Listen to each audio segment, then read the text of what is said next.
Bismillah ar-Rahman ar-Rahim. Assalamu alaikum. Welcome back. And it is exactly 9:41 a.m. I'm truly pleased to have on show this morning Ashraf Patel. He is senior researcher of the Institute for Global Dialogue, and equally excited about the discussion we're going to have. This is the former Brazil President Dilma Rouseff to be appointed head of the new development bank. And this, of course, is a huge win for women leadership at a global development institution, given that the World Bank has always had male leaders. And I think a very open-minded thinker and deep thinker is Ashraf Patel to talk us through all of this. We do understand that President Lula da Silva has confirmed his intention to appoint the former president, and that, of course, is Dilma Rouseff, as the new head of the new development bank. Now, the 5 founding members of BRICS nations, which is Brazil, Russia, India, China, and South Africa, created the bank to fund infrastructure and sustainable development projects in member states. We're going to talk about that, what sort of inroads have they made to that, but let's welcome Ashraf to the program this morning, and we need to unpack also 5 key points that he needs to touch on regarding this matter. Ashraf Patel, senior researcher at the Institute for Global Dialogue. Assalamu alaikum. Great to have you on the show once again. Ashraf, are you there? Ashraf? Ashraf, are you there? I can't hear you. Assalamu alaikum. Ashraf, salamu alaikum. I'm so sorry about that. Can you hear me now? Yes, I can, Auntie Julie. Did you hear my introduction? Yes, I did. Okay, so over to you. I'm not going to repeat that. Okay, hope you're well on this Human Rights Day. Alhamdulillah. Let me start with the big story. Yes, the New Development Bank, otherwise known as the BRICS Bank, will most probably be having ex-Brazilian President Dilma Rouseff as the new head after President Lula motivated and endorsed her leadership. So this is a big win for the BRICS nations, as well as the progressive forces in the broader social democratic world, noting Dilma Rouseff and Lula coming from the Workers' Party in Brazil, and they have a much more broad-based, socially inclusive vision of economics and development. So I think it's something that we in South Africa and Africa can learn from, and this is a huge boost. Secondly, as you may know, the BRICS bloc is growing in leaps and bounds. In the last few weeks, invitations are being extended to countries such as Argentina, Iran, Saudi Arabia, Egypt, Indonesia, Senegal, etc. So this is a growing bloc that's asserting its influence in the global political and economic domain. So Ashraf, let's look at the key points that we need to touch on regarding this matter. Number 1 being the shift of post-Bolsonaro Brazil towards the East and Africa. Does that look promising indeed? Ashraf, are you there? I keep losing you. Are we having a problem with the line, Ashraf? Can you hear me now? I can hear you now. Shukran. Did you get my question? Yes. Okay. Would you like please respond? Yes, President Bolsonaro was very kind of right-wing and very much aligned to the North, i.e. US, whereas President Lula is looking south and east. And there's a difference in terms of worldviews, in terms of economic programs and trajectories. So this is a huge boost for Africa. There are a lot of Afro-Brazilians. Half the Brazilian population emanates from Africa.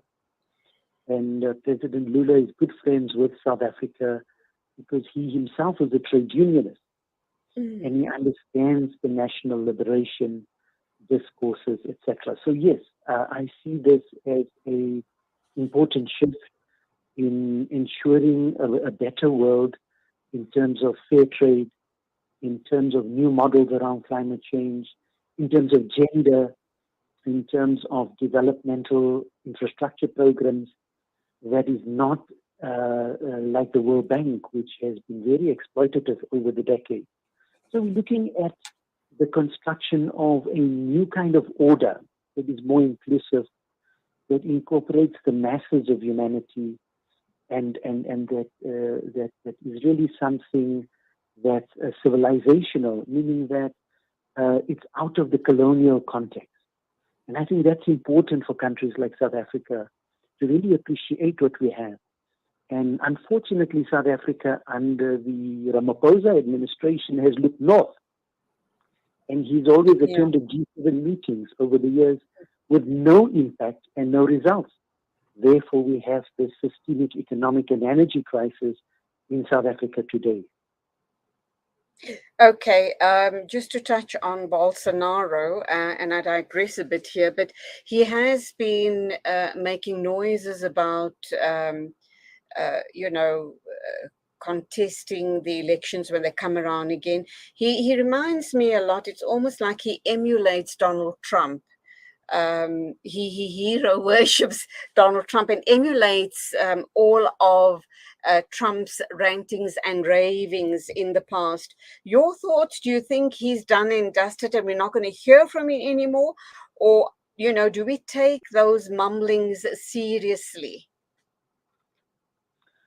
Yes, you must remember over the last several years, there has been a right-wing nationalist movement globally in the US, in Brazil, in India, etc. But what we're also seeing is that movement is fizzling out because it was very extremist, very nationalistic elements of fascism. But unfortunately, the neoliberal policy of the US, of the EU, etc., has also excluded large chunks of middle classes globally and working classes. And when you have that, you have the kind of backlash that we're seeing in the world today, especially in Europe. You see in France, for instance. Both the left and the right in France are opposing government because of the pension kind of reform. Yeah, right. And that's because your neoliberal policies are very elitist. And when you have that, you have the backlash from the right and from the left, which is the case of France today, for instance. Do you think that Macron, Ashraf, can I just interrupt you here? Do you think that Macron will kind of give in to the pressure of all the protests happening and scrap that pensionable age that he wants to increase by 2 more years because of the displeasure of, like you say, the leftists and the rightist French people in the country? I mean, they're very, very unhappy about that move. Most probably. I mean, he is in the tight corner. The vote of no confidence yesterday was shy of just 7 votes. That's a huge kind of rejection of the current government, who's more interested in overseas adventures, in the wars, in military spending, and is not investing in social development. So we're beginning to see fractures in the current model.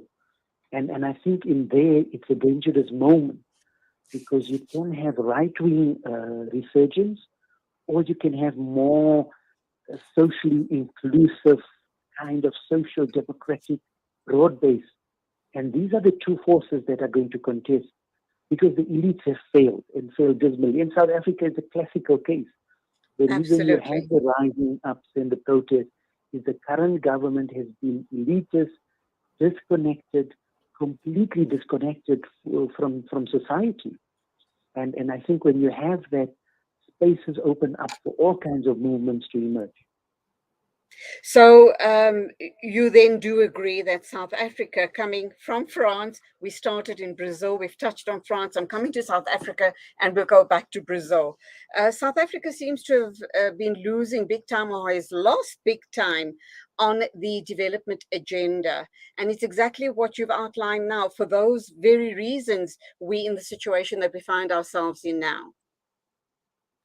Yes, definitely. Remember, we took an IMF bailout of 500 billion rand in 2020. Where is that money? And today, when you see the protests, the unemployment, the retrenchment, that stimulus was meant to kickstart industries, and it has not, because you had the collapse of electricity and transport utilities. Without electricity, without transport, there is no economy. And yet this government continues to look at privatization as a model which will further deepen the crisis.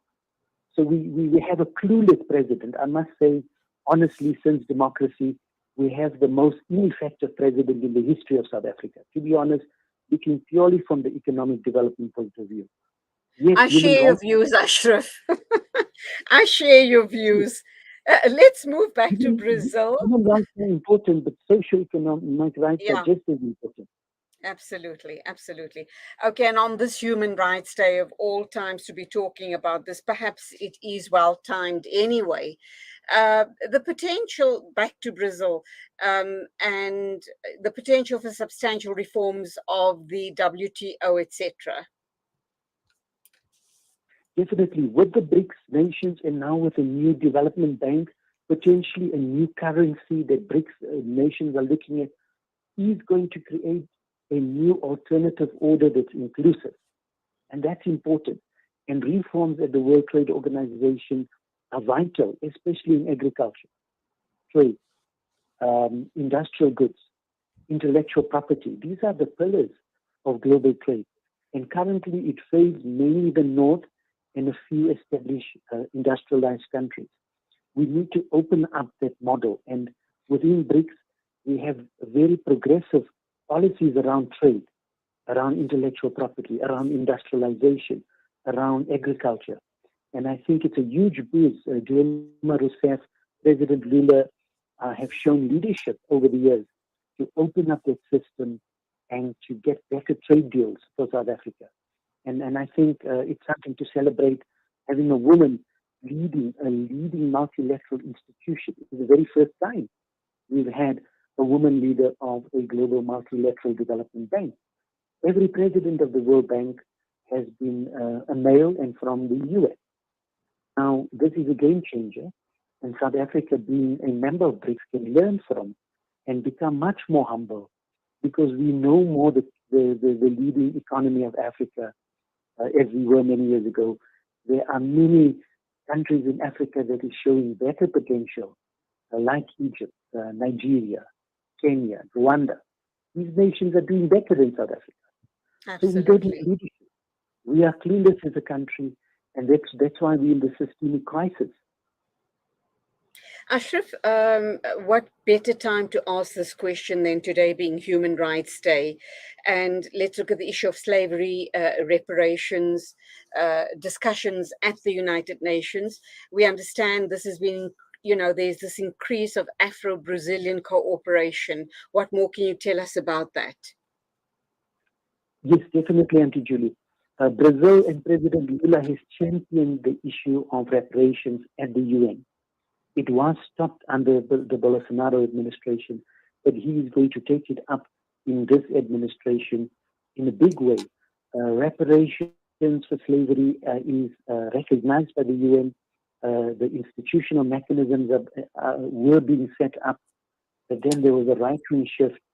But now we're beginning to see a re-emergence of the discussion and agenda at the UN. And hopefully at this year's UN General Assembly in September, President Lula and hopefully most African nations will raise the issue. There needs to be reparation. The EU has recognized it. In some ways, they're beginning to make programs available, such as the Namibian case, but it's not enough. And we need an inclusive approach, one that recognizes the past so that we move forward. And there can be all kinds of mechanisms, fair trade, new investments, genuine development, not the kind of neo-colonial exploitative relationship we see in the world today. So this is good news. I think we need to embrace it and we need to add to this debate. Ashraf, my final question then. Let's just very quickly unpack the new Brazil under Lula, the impact for Africa and the Middle East, and also their new finance models, especially infrastructure, and agriculture, undoubtedly where we as South Africa can learn huge lessons and turn our country around as well. Yes, President Lula is a good friend of the progressive forces in the world, including the Palestine struggle, and he is set to re-establish good relationships with most countries in the Middle East. I think he genuinely is a peacemaker, and he wants to see a fairer world order, and that can only mean more benefits for Africa and the Middle East. And with the new development bank, you may get new kinds of technology and finance that we can tap into. I mean, South Africa, at least 33% are food insecure, yet we've not had land reform. So how can such initiatives assist us in small-scale agriculture? We don't need large agri-industries. We have them in South Africa. Many of them use GMO technology. How do we get small-scale black farmers to emerge that can produce food, that can create jobs, that can deal with the food insecurity issue? So this is inclusive development and people-centered development. And I think under BRICS and the lessons we've had from the Workers' Party over 16 years in Brazil, they have achieved a lot of anti-poverty programs. They've reached a lot of development goals. We can only learn from that and increase the cooperation for a more kind of inclusive and fair world order. I think that is possible. Ashraf, we look forward to a change in leadership here in South Africa come the 2024 elections. We need a person, the likes of Lula, to take over and reform South Africa and truly, let it rise up to its amazing potential and really and truly turn the country around. So undoubtedly lots more discussions to be had with you in the future about the upcoming elections and the radical change that we need to see in government leadership roles. But always a pleasure talking to you. You give us the most insightful discussions, share with us the most insightful issues that's going not only on in South Africa, but all around the world. So we do appreciate that very, very much. Ashraf Patel is a senior researcher at the Institute for Global Dialogue. Look forward to our future talks. Ashraf, keep us in your du'as. Ramadan Mubarak and Salaam Alaikum to you. Shukran and Ramadan Kareem to you and listeners. It is exactly 9:59. We're going to be wrapping up in a few minutes' time, but not